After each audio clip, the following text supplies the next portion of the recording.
Hello, সবাই কেমন আছো? আশা করি ভালো আছো আর আমিও ভালো আছি।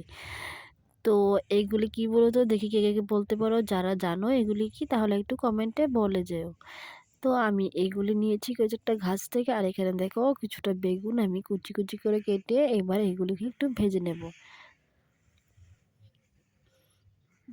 একটু তেল আর হলুদ লবণ দিয়ে এগুলি একটু ভেজে নেব। আর তুমি যদি আমার চ্যানেলে নতুন হয়ে থাকো তাহলে একটা লাইক আর সাবস্ক্রাইব করে দিও, যাতে আমার এই নতুন নতুন রান্নাগুলি তোমাদের মোবাইলে তাড়াতাড়ি চলে আসতে পারে। তো এখানে দেখো এগুলি হলো পুঁই গাছের যে বিচি হয় না, পাকা পাকা যে বিচিগুলি, সেগুলি আমি কয়েকটা নিয়েছি। আর এখানে দেখো বিচিগুলিকে আমি এইভাবে একটু সবগুলি একটা করে ছিঁড়ে নিলাম, খুলে নিলাম। তো খুলে নেওয়ার পর এগুলিকে আমি একটু ভালো করে ধুয়ে নেব। এখানে দেখো আমার হাতগুলি একটু লাল হয়ে গেছে। তো এইগুলি বিচিগুলি আমার খুব ভালো লাগে। এই কার রান্নাটা কার আমি এই শিখেছি রান্নাটা আমার ভালো লাগে মায়ের কাছ কমেন্টে থেকে। আমার বলো তো। মাও আমাকে এইভাবে রান্না করে দিত। আমার কাছে তো খুব ভালো লাগে। গরম ভাতের সাথে তো আরও ভালো লাগে। তো এবার আমি কিছুটা পেঁয়াজ আর কাঁচা লঙ্কা একসাথে তেলের মধ্যে দিয়ে দিলাম। একটু ভাজা ভাজা লালচে কালার হয়ে আসলে এইগুলির মধ্যে আমি পুঁই গাছের যে বিচিগুলি আছে সেগুলি আমি দিয়ে দেব।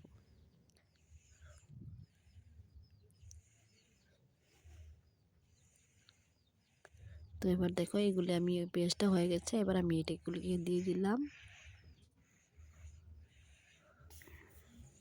দিয়ে দেওয়ার পর এগুলি আবার একটু ভালো করে নেড়েচেড়ে নেব।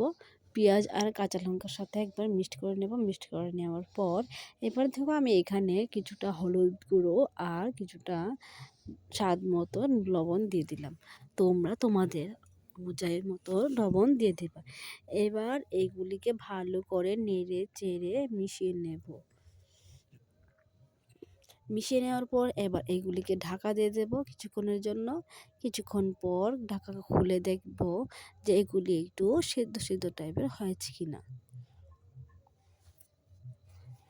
তো বেশি হয়নি, হালকা হালকা হয়েছে। তো আবারও এইগুলিকে আবার একটু ভালো করে নেড়ে চেড়ে আবারও একটু ঢাকা দিয়ে দেবো। এবার যে বেগুনগুলিকে আমি ভেজে রেখেছিলাম সেই বেগুনগুলি এবার এই দানাগুলির সাথে একবারে দিয়ে মিক্সড করে ভালো করে মিক্সড করে নেব।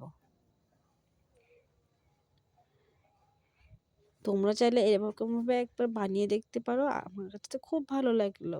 গরম ভাতের সাথে খেতে আশা করি ভালো লাগবে তোমাদেরও।